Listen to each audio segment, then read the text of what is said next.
नमस्कार साथियों, नंदिनी क्लासेस साहित्य चैनल में मैं डॉक्टर यशुकृति हजारे आपके अपने यूट्यूब चैनल में बहुत बहुत स्वागत करती हूँ। दोस्तों, यदि आप मेरे चैनल में नए हैं तो चैनल को सब्सक्राइब, लाइक और कमेंट जरूर करिए ताकि आपको समय समय पर नोटिफिकेशन मिलता रहे।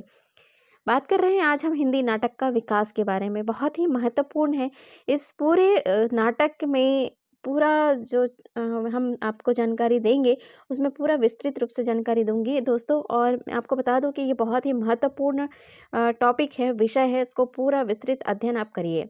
आज हम हिंदी नाटक का विकास देर न करते हुए जानकारी ले लेते हैं।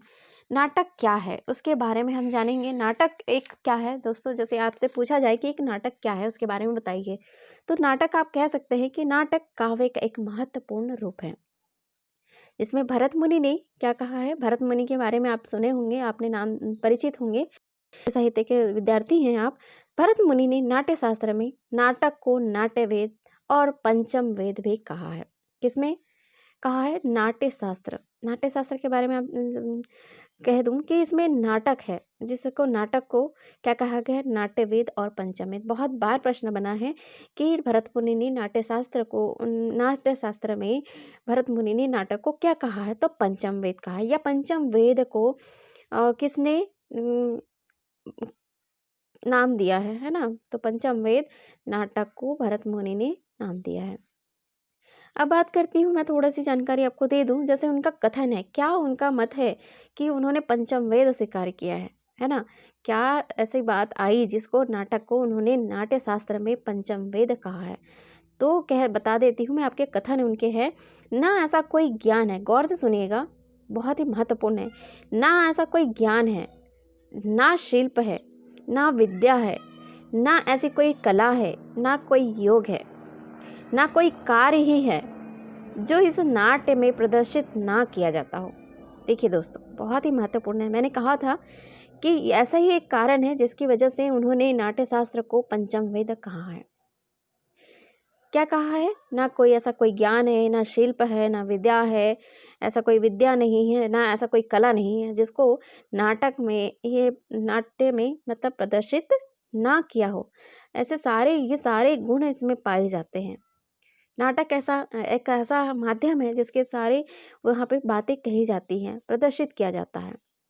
ठीक है, तो स्पष्ट हो गया होगा आपको कि नाटक क्या है। नाटक में भरत मुनि जी ने कहा है कि समय में ही नाटक के मंचन, भरत मुनि के समय में ही नाटक के मंचन तथा अन्य महत्वपूर्ण पक्षों का क्या हो गया था? विकास हो गया था। उस समय उन्होंने नाटक के अवयव देखे हैं, और मैं बता दूं कि उस समय के नाटक के अवयव आप सभी जानते हैं। वैसे नाटक के अवयव क्या क्या हैं? जैसे बात करूं कि नट, नटी, है ना, नृत्य, वाद, संगीत, संवाद, कथा वस्तु, रंगमंच, ये सब चीजें आती हैं। अब बात करते हैं हम रामायण। रामायण के अंतर्गत आपने देखा है, रामायण सुना है, आप जानते हैं, महाभारत आप जानते हैं। तो रामायण तथा महाभारत जैसे पौराणिक महाकाव्यों में भी क्या है? नाटक का उल्लेख मिलता है। आप इस तरह से स्पष्ट आप जानकारी, एक छोटे सा इंट्रोडक्शन, एक छोटा सा परिचय, आप इंटरव्यू में भी आपको पूछा जाता है तो आप इस तरह से आप अपना परिचय, नाटक के बारे में परिचय दे सकते हैं कि रामायण और महाभारत में भी, पौराणिक महाकाव्यों में भी नाटक का उल्लेख प्राप्त होता है। संस्कृत नाटकों की बात करते हैं। संस्कृत नाटकों में नाटक को दृश्य काव्य कहने की परंपरा है ना? ऐसे ही प्रमुख रूप से जो नाट्य रूप प्रचलित थे उन्हें दश रूपक तथा उपरूपक का भी श्रेणी में रखा गया है। दश रूपक की बात करें तो 10, तथा उपरूपक की बात करें तो 18 भेद। 10 रूपक में क्या होते हैं? 10, तथा उपरूपक में 18 भेद होते हैं। बहुत महत्वपूर्ण है 10 रूपक के बारे में, है ना? तो इसको याद रख लीजिएगा। ये आपको बता दूं, जैसे इनके रूपक भेद भी होते हैं। 10 रूपक के कितने भेद हैं? तो 10 भेद है ना? मैं आपको बता देती हूँ कि क्या क्या है। अगर नोट करना चाहते हैं तो आप नोट कर सकते हैं। जैसे कुछ के बारे में आप जानते होंगे, जैसे नाटक है, भाण आपने सुना है, प्रकरण सुना है आपने, व्यायोग, समवकार, डिम, इहामृग, अंक, विधि, प्रहसन। नाटक, प्रकरण, भाण, व्यायोग, व्यायोग, समावकार, समवकार लिखिए, समवकार, डिम, इहामृग, अंक, विधि, प्रहसन। तो दोस्तों आपने यहाँ पे नाटक का नाम सुना होगा, भाण का नाम सुना होगा, है ना, प्रकरण का नाम सुना होगा, डिम सुना होगा और विधि और प्रहसन। तो ये जो है वो 10 है। अब हम बात करते हैं उपरूपक के बारे में। उपरूपक के जो भेद होते हैं उसके अंतर्गत अब बात करूँ तो रूपक के अंतर्गत 10 प्रकार के रूपों का वर्णन तो हमने कर दिया है।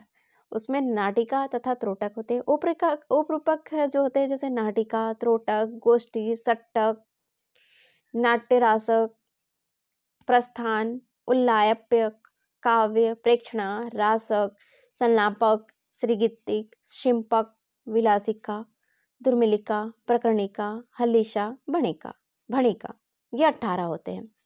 नाटक के तत्व के बारे में बात कर देते हैं, थोड़ा सी जानकारी दे देते हैं हम, फिर मुख्य इसके ऊपर चलते हैं, हिंदी नाटक का विकास कैसे हुआ। नाटक के तत्व जो है भारतीय साहित्य शास्त्र के अनुसार और पाश्चात्य साहित्य शास्त्र के अनुसार भी नाटक के तत्व है। तो जिसमें भारतीय साहित्य शास्त्र के अनुसार देखेंगे तो वस्तु किसे कहा जाएगा, कथानक, नेता होते हैं, जैसे रस होता है है ना, तो उसमें वस्तु में कथानक तो होना आवश्यक है, उसी प्रकार नेता का होना भी आवश्यक है। अगर वस्तु और नेता है तो उसके रस भी होना आवश्यक है। नेता किस तरह का होना चाहिए, पात्र जो होता है वो धीरोदात्त, धीर प्रशांत, धीर ललित, धीरोद्धत जिसे हम कहेंगे। वहीं दूसरे पाश्चात्य साहित्य शास्त्र के अनुसार हम बात करेंगे तो वस्तु, पात्र, कथोपकथन, देश काल, उद्देश्य और शैली, है ना। तो इस तरह के यहाँ पे आपको नाटक के तत्व के बारे में मैंने आपको जानकारी दी है। नाटक के तत्व के बारे में वैसे परिचित हैं, लेकिन पाश्चात्य साहित्य शास्त्र और भारतीय साहित्य शास्त्र के बारे में आपको थोड़ा सा मुझे बताना आवश्यक लगा, इसलिए मैंने आपको बता दिया। उसी प्रकार नायिका भी यहाँ होना आवश्यक है ना। चलिए अब हम बात करते हैं हिंदी नाटक का विकास कैसे हुआ। विकास के बारे में बात करूँ तो हमारे यहाँ आधुनिक नाटक लिखे गए। हिंदी में आधुनिक गद्य साहित्य की परंपरा की शुरुआत नाटकों से होती है। ठीक है, आप इतना समझ गए हैं कि नाटक की जो परंपरा है वो कहाँ से हुई है। तो हिंदी में आधुनिक गद्य साहित्य की परंपरा की शुरुआत जो है नाटकों से होती है। किंतु हिंदी से पहले नाट्य परंपरा क्या थी? हिंदी से पहले नाट्य परंपरा क्या थी दोस्तों? संस्कृत और प्राकृत थी। संस्कृत और प्राकृत में यह नाटक वहाँ पे लिखे जाते थे। आधुनिक नाटकों ने प्राचीन नाटकों की परंपरा से जुड़ते हुए अपने लिए एक अलग रास्ता बना लिया। क्या बना लिया? रंगमंच इत्यादि को लेकर नए प्रयोग किए गए। आधुनिक नाटक आज के समय तथा जीवन शैली से ज़्यादा करीब प्रतीत होते हैं। प्राचीन और आधुनिक नाटक के बारे में थोड़ा सा मैं परिचय दे देती हूँ, क्योंकि नाटक जो है प्राचीन के समय में क्या होते थे, विशिष्ट गुणों से संपन्न होते थे। जैसे उद्दत प्रशांत की बात की मैंने। और आधुनिक में नायक में किन्हीं विशिष्ट गुणों की आवश्यकता नहीं होती, वह किसी भी परिस्थिति और मनुष्य का मात्र होता है ना। नाटक में मृत्यु आदि दुखद घटनाएं वर्जित होती थी पहले, इस तरह का वर्णन है। लेकिन आज के नाटक में इस प्रकार का कोई प्रतिबंध नहीं दिखाई देता। नाटक केवल मात्र सुखांत होता था। पहले जो है वो एक सुखांत होता था, लेकिन आज की परिस्थिति में आधुनिक नाटक के अंतर्गत देखें कि नाटक जीवन की परिस्थितियों के अनुसार दुखांत और सुखांत दोनों का वर्णन होता है। पहले रंगमंच की व्यवस्था जो है संगीतात्मक होती थी। प्राचीन के समय में नाटक जो होते थे वो रंगमंच की व्यवस्था संगीतात्मक होती थी, लेकिन आधुनिक नाटक में रंगमंच की व्यवस्था क्या होती है? वैज्ञानिक और कलात्मक है। तो इस तरह के नाटक के बारे में हम जानते हैं। रस की प्रधानता होनी चाहिए थी। आज हम देखेंगे आधुनिक नाटक में रस की अपेक्षा मनोवैज्ञानिक की प्रधानता आवश्यक है। तो ये सारा आपको परिचय मैंने प्राचीन नाटक, आधुनिक नाटक, सारे जानकारी आपको मैंने करवा दिया है दोस्तों। अब हम देखते हैं प्रथम उत्थान। अब प्रथम उत्थान जैसे आप देख रहे हैं यहाँ पे हिंदी नाटक का जो है प्रथम उत्थान किसने नाम दिया है? भारतेंदु युग को ये जो नाटक युग है आप देख रहे हैं इसको नाटक का विकास को किस तरह से विभाजित करेंगे। तो यहाँ पे आप देखेंगे कि इस नाटक को हम जो है नाटकों का विभाजन इसके अंदर का बात देते हैं। जैसे प्रसाद पूर्व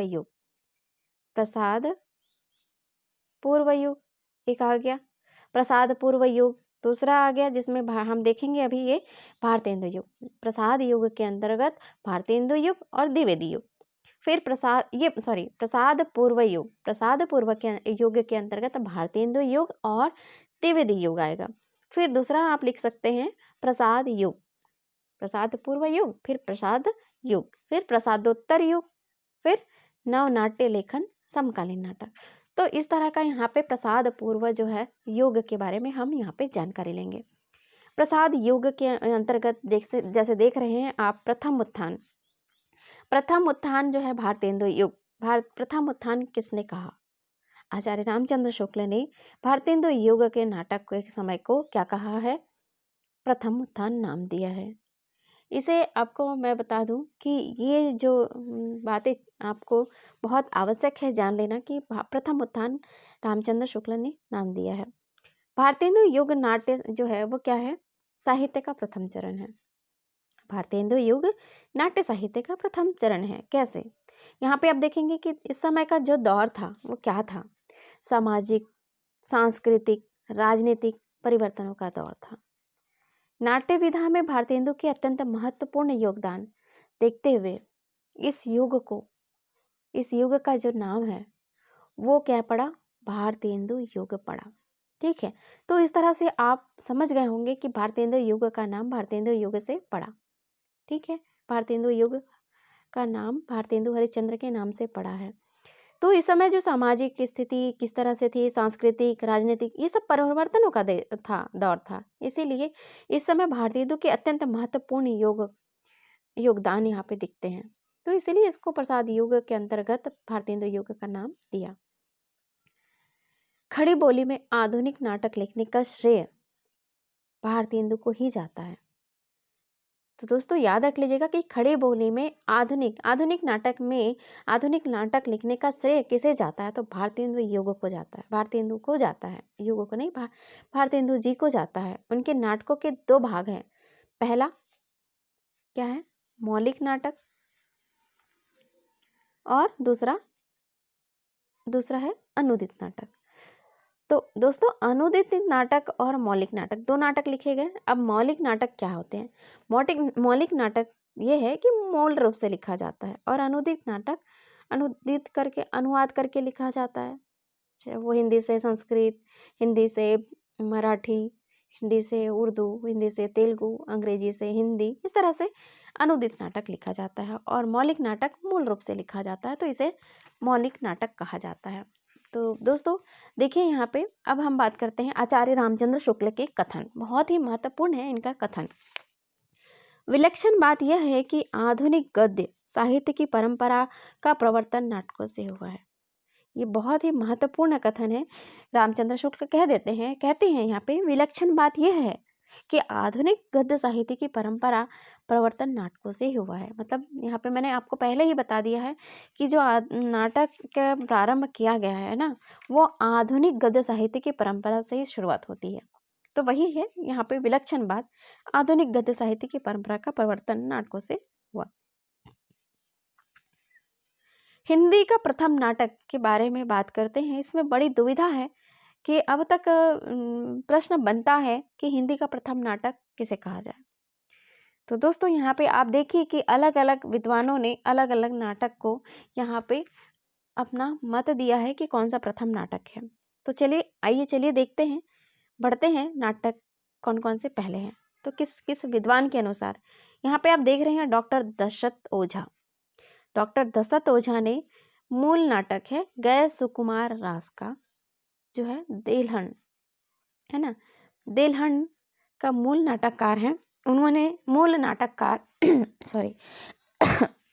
गए सुकुमार रास को क्या स्वीकार किया है? दशरथ ओझा ने प्रथम नाटक, है ना। वहीं और दूसरी ओर देखिए गणपति चंद्र गुप्त ने गोरक्ष विजय को यहाँ पे क्या किया है? विद्यापति के मूल नाटक को स्वीकार किया है, जो कि मैथिल में है। और पहला आप देख रहे हैं देलहन का अपभ्रंश भाषा में लिखा गया है। वहीं बच्चन सिंह ने और आचार्य रामचंद्र शुक्ल ने किसे माना है? आनंद रघुनंदन को। ये दोनों ब्रजभाषा के अंतर्गत है। जिसे देखिए महाराज विश्वनाथ सिंह, ठीक है। तो बच्चन सिंह और किसने? आचार्य रामचंद्र शुक्ल ने आनंद रघुनंदन मूल नाटक का, यहाँ पे दोनों ब्रज भाषा में, जिसे महाराज विश्वनाथ सिंह ने इसको मूल नाटककार है। वहीं दूसरी ओर आचार्य रामचंद्र शुक्ल ने, आपको बता दिया है मैंने, आनंद रघुनंदन तो स्वीकार किया है। तो कई बार प्रश्न बनता है तो दुविधा हो जाती है, तो याद रख लीजिएगा, बच्चन सिंह और रामचंद्र शुक्ल ने आनंद रघुनंदन जी को स्वीकार किया है। वहीं दूसरी ओर भारतेंदु जी के बारे में देखिए, भारतेंदु युग का ये जो समय काल है और भारतेंदु जी का मानना तो आवश्यक है। तो किसको उन्होंने माना है, ये बहुत जान लेना आवश्यक है। तो नहुस, आप बहुत सारे ऐसे विद्यार्थी हैं जो नहुस के बारे में जानते होंगे। मूल नाटक नहुस जो है ब्रज भाषा में लिखा गया है। देखिए, मैंने आपको बताया है कि वैसे संस्कृत और प्राकृत, हिंदी से पहले जो है वो नाट्य परंपरा क्या थी, तो संस्कृत और प्राकृत थी।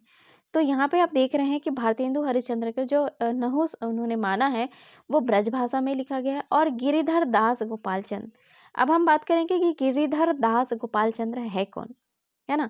तभी तो उन्होंने कैसे उसको मान लिया, क्या स्वीकार किया। तो भारतेंदु जी हरिश्चंद्र ने अपने पिता गिरिधर दास गोपालचंद्र, अब उनका मूल नाम क्या था, गोपालचंद्र। गिरिधर दास का मूल नाम था गोपालचंद्र।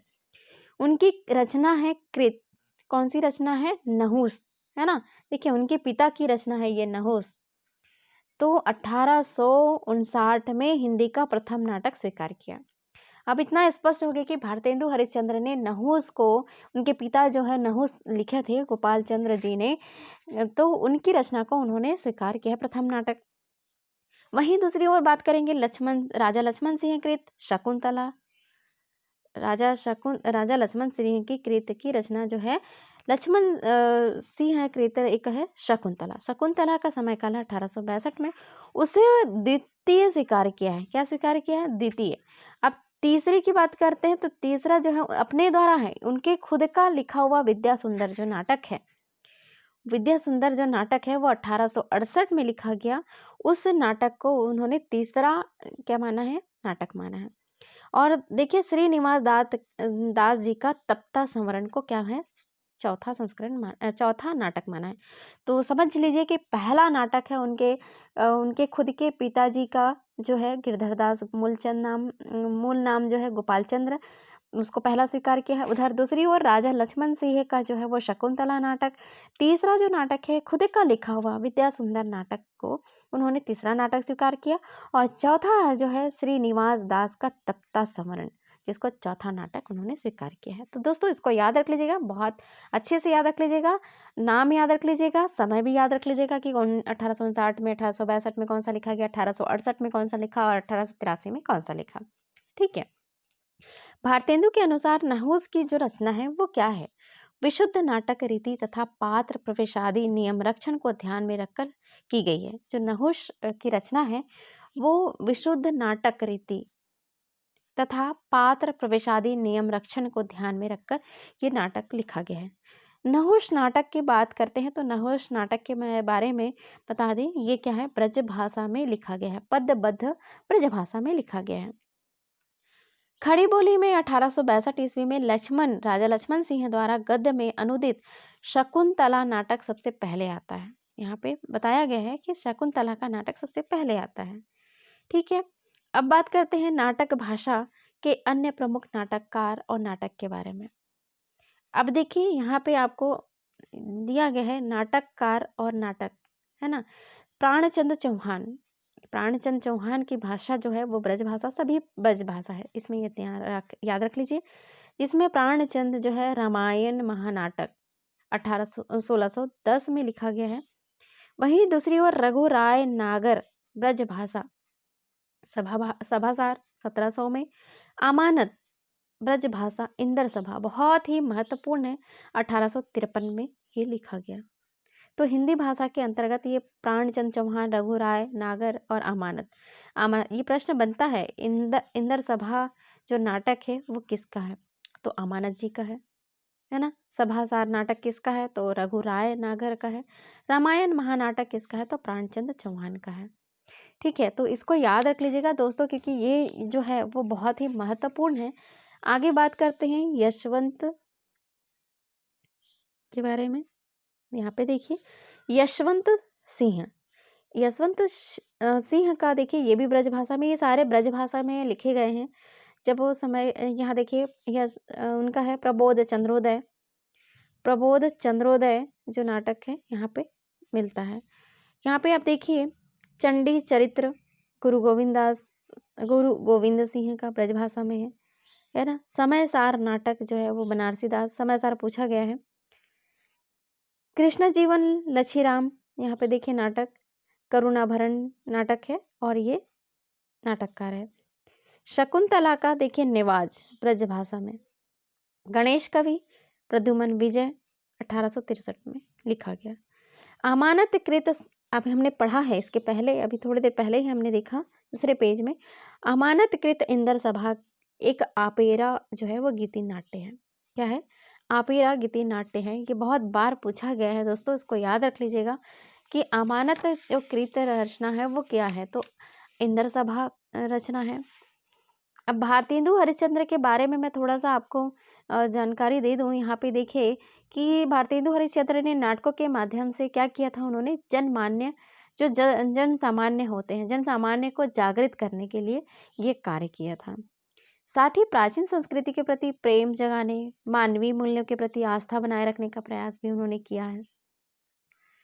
भारतेंदु ने सन 1883 ईस्वी में जो नाटक के लिए उपयोगी नाटक अथवा दृश्य काव्य नामक एक महत्वपूर्ण निबंध लिखा। क्या लिखा? नाटक लिखा। कौन सा? एक बहुत ही महत्वपूर्ण नाटक लिखा, नाटक अथवा दृश्य काव्य। नाटक अथवा दृश्य काव्य। नाटक अथवा दृश्य काव्य, इस तरह से आप लिख लीजिए। एक महत्वपूर्ण निबंध लिखा था उन्होंने।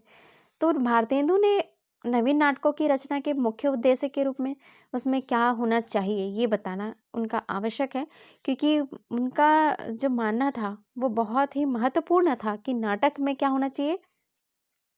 एक तरफ हास्य होना चाहिए, कौतुक होना चाहिए, फिर है समाज संस्कार होना चाहिए। समाज संस्कार एक तरफ, समाज संस्कार होना चाहिए, उसके एक तरफ देश वत्सलता होना चाहिए। तो ये 5 ऐसी बातें हैं, उसको स्वीकार किया है। क्या है? श्रृंगार, हास्य, कौतुक, समाज संस्कार और देश वत्सलता, इसको स्वीकार किया है।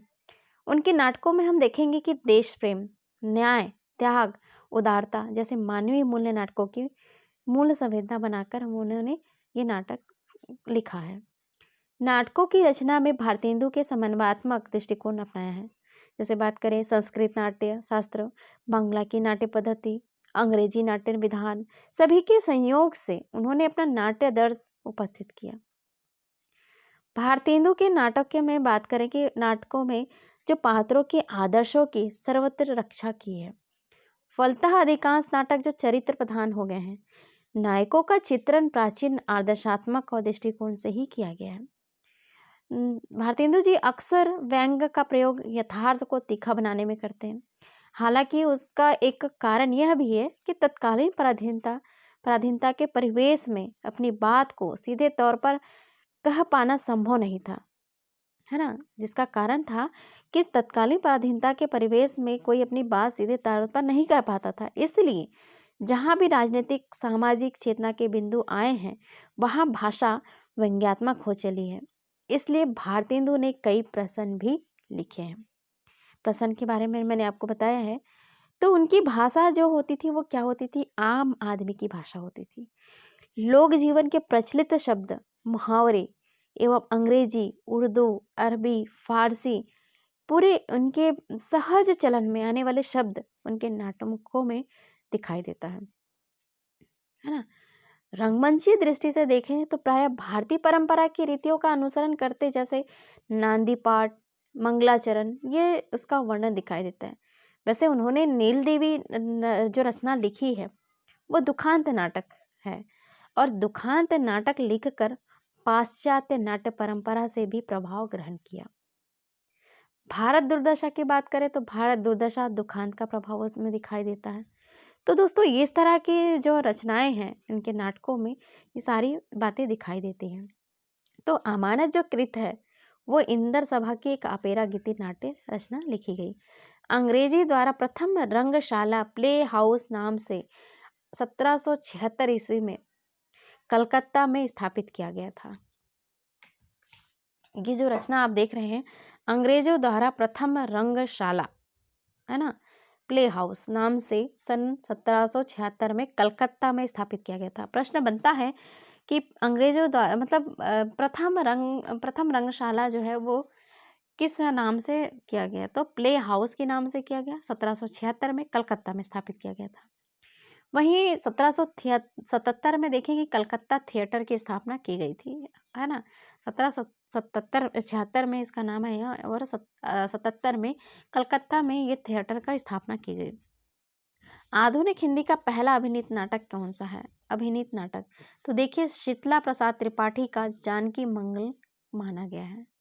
तो यहाँ पे देखिए आधुनिक हिंदी का पहला अभिनीत नाटक है, तो स्पष्ट है यहाँ पे आधुनिक हिंदी नाटक का पहला अभिनीत नाटक जो है शीतला प्रसाद त्रिपाठी जी का है, जानकी मंगल। 1868 में काशी में ये खेला गया था, जिसमें लक्ष्मण, है ना, लक्ष्मण अभिनय किया गया था, भारतेंदु हरिश्चंद्र ने अभिनय किया था। तो ये प्रश्न बनता है कि भारतेंदु हरिश्चंद्र ने किस नाटक में लक्ष्मण का अभिनय किया था, तो जानकी मंगल में किया था, शीतला प्रसाद त्रिपाठी कृत जानकी मंगल। शकुंतला के अभिनय में प्रताप नारायण मिश्र का अपने पिता से मूछ मुड़ा लेने के लिए आज्ञा मांगना प्रसिद्ध है। मतलब यहाँ पे जो है प्रताप नारायण मिश्र ने अपने पिता से मूछ मुड़ाने के लिए शकुंतला नाटक में उन्होंने नाटक किया था, अभिनय किया था, तो अपने पिता से उन्होंने आज्ञा मांगी थी कि मैं मूछ कटवा लूँ क्या। सही अर्थों में भारतेंदु हरिश्चंद्र को ही नाट्य विद्या का प्रवर्तक माना जाता है। और मैंने आपको पूरा नाटक के बारे में बता ही दिया है, और भारतेंदु हरिश्चंद्र के बारे में और बता दिया है, लेकिन थोड़ी सी और जानकारी दे दूं। भारतेंदु हरिश्चंद्र के अंतर्गत जो उपाधि है, भारतेंदु की उपाधि 1880 में काशी के पंडित रघुनाथ ने दी थी। बहुत ही महत्वपूर्ण है। भारतेंदु जी को जो है भारतेंदु की उपाधि, हरिश्चंद्र को भारतेंदु की उपाधि किसने दी थी, तो रघुनाथ ने दी थी 1880 में। ठीक है, 1880 में रघुनाथ ने दी थी, याद रखिएगा। भारतेंदु के समस्त जो मौलिक और अनुदित नाटकों की संख्या कितनी है, तो इनकी संख्या जो है वो 17 है। भारतेंदु का पहला नाटक क्या है? विद्या सुंदर। मैंने आपको बताया है विद्या सुंदर के बारे में, है ना। तो इनका जो है वो क्या है, पहला यहाँ पे नाटक है, जो भारतेंदु का पहला नाटक विद्या सुंदर को माना जाता है। अब बात करते हैं इनके कौन कौन से मौलिक नाटक हुए और कौन कौन से क्या क्या नाटक हुए उसके बारे में। वैदिकी हिंसा, हिंसा ना भवती, देखिए बहुत ज़्यादा महत्वपूर्ण है। आप भारतेंदु हरिश्चंद्र के पूरे नाटक के बारे में याद रख लीजिए, कौन सा प्रहसन है, कौन सा समय है, कौन सा किस प्रकार का नाटक है, और नाटक के विषय, क्योंकि बहुत ज़्यादा यहाँ से प्रश्न बनते हैं, बहुत ही महत्वपूर्ण है, मोस्ट इम्पॉर्टेंट चैप्टर।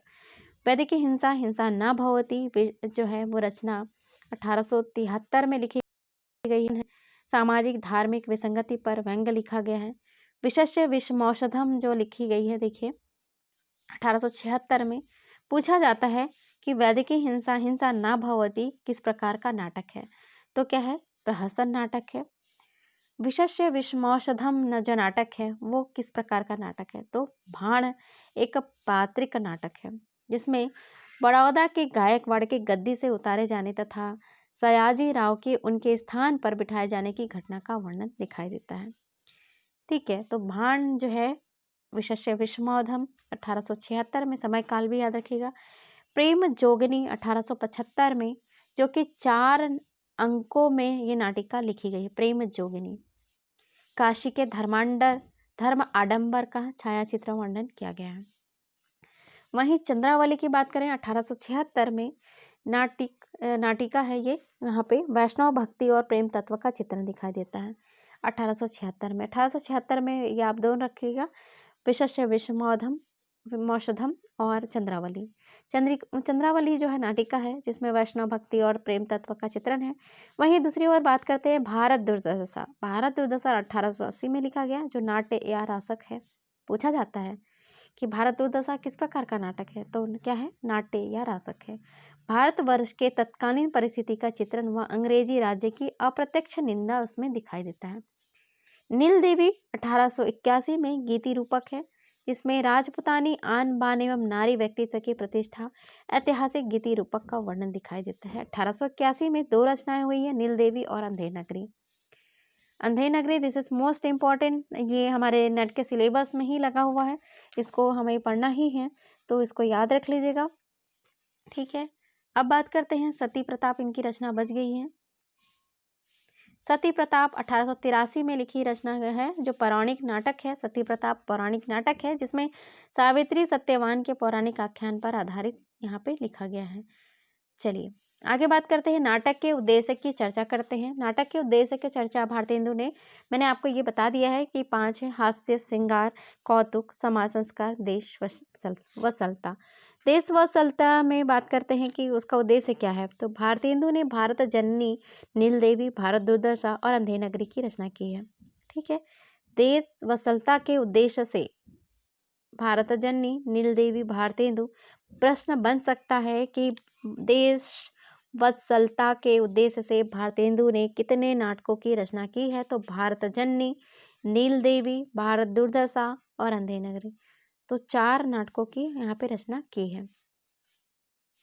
बात करते हैं सती प्रताप भारतेंदु का अधूरा नाटक है। प्रश्न बनता है कि भारतेंदु जी का अधूरा नाटक कौन सा है, तो सती प्रताप है, और राधा कृष्ण दास ने उसे पूरा किया था। किसने पूरा किया था, ये भी प्रश्न बनता है। कृष्ण दास ने पूरा किया था। सती प्रताप जो सती मैंने आपको बताया है ना, इनके बारे में। सती प्रताप जो है पौराणिक नाटक है, ठीक है, सावित्री सत्यवान के आख्यान पर आधारित है, तो सती प्रताप जो है वो अधूरा नाटक है।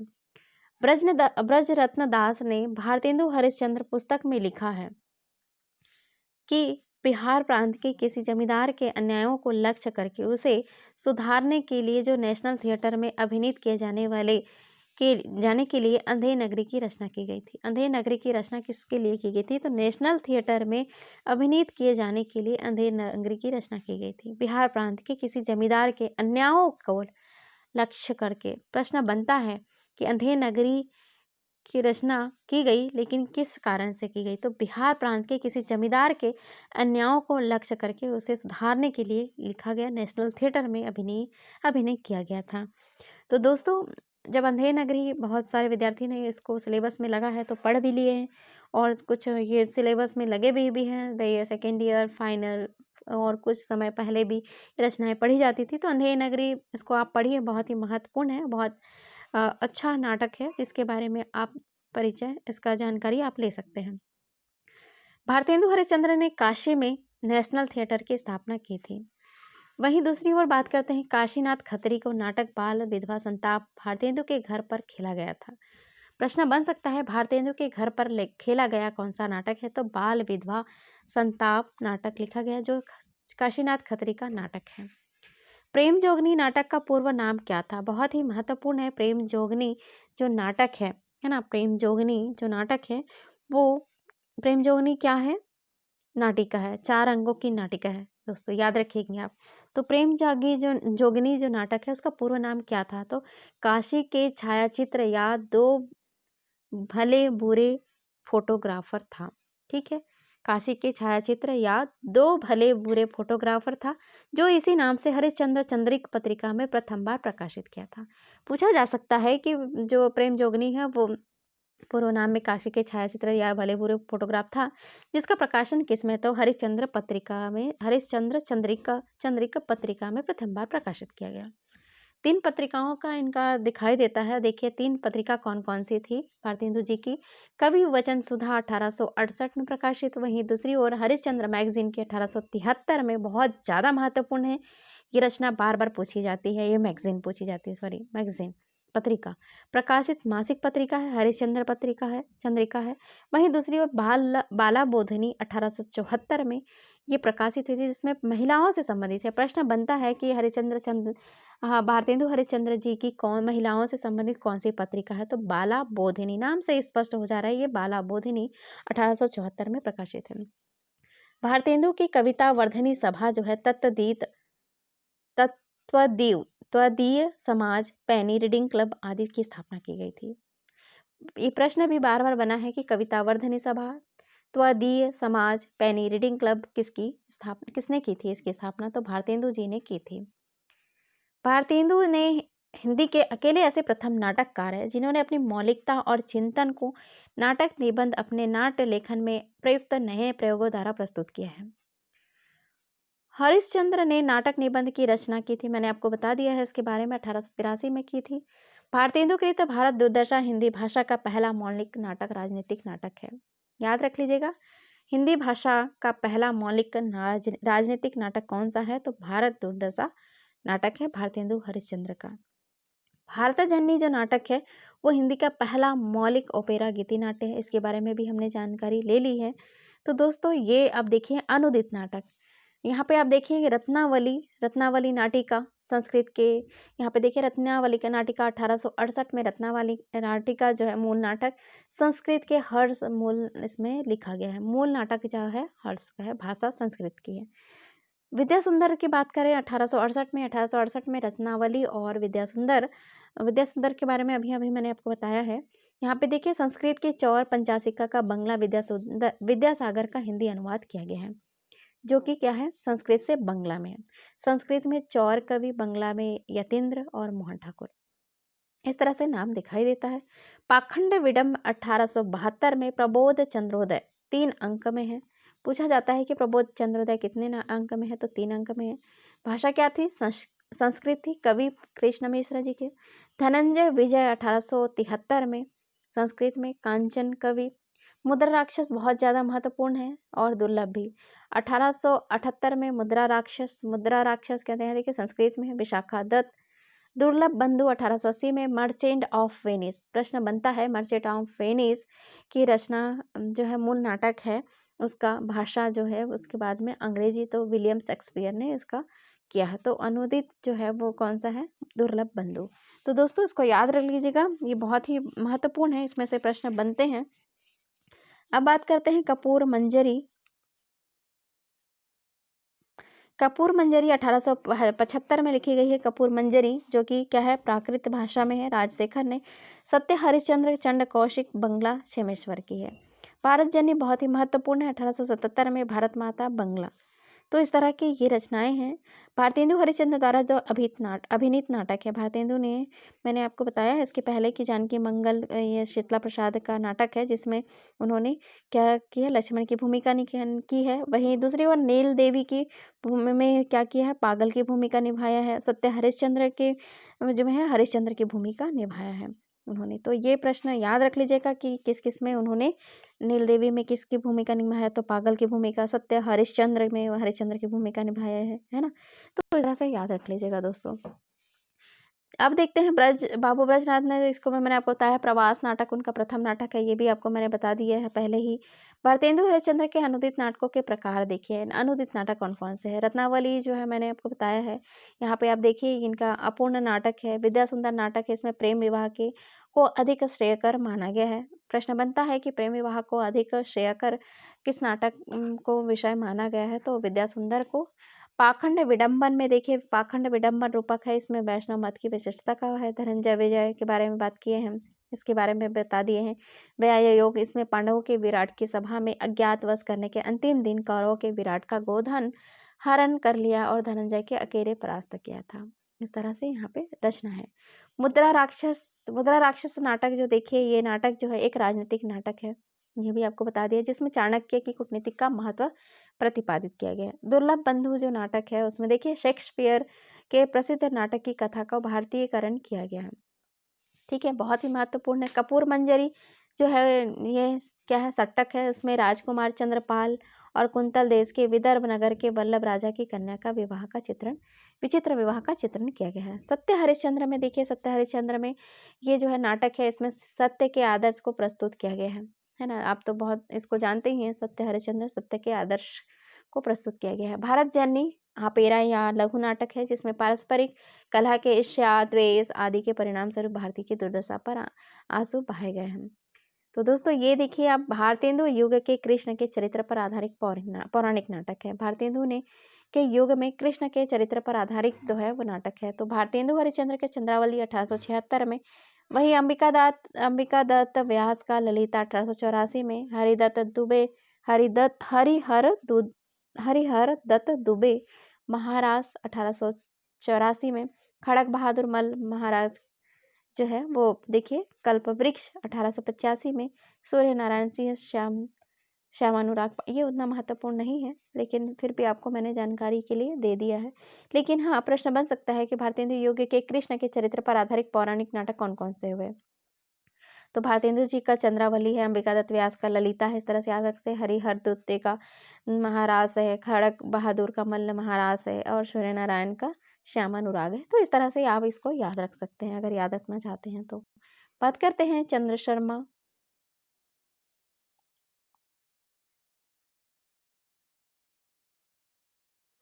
चंद्र शर्मा, इनके उपहारण देखिए कार्तिक प्रसाद खत्री का है उपहारण, और अयोध्या सिंह उपाध्याय का प्रद्युमन विजय रुक्मणी, बहुत ही महत्वपूर्ण है। अयोध्या सिंह उपाध्याय प्रद्युमन विजय रुक्मणी जी की रचना यहाँ पे इस तरह से। अब बात करते हैं दोस्तों भारतेंदु युग के रामकृष्ण के चरित्र पर आधारित पौराणिक नाटक। इसके बारे में हम अगले वीडियो में जानकारी देंगे क्योंकि वीडियो बहुत लंबा हो रहा है। तो भारतेंदु युग के रामकृष्ण के चरित्र पर आधारित पौराणिक नाटक के बारे में हम अगले वीडियो में जानकारी देंगे। दोस्तों आपने मेरे वीडियो को सुना, बहुत बहुत धन्यवाद, शुक्रिया एंड थैंक यू।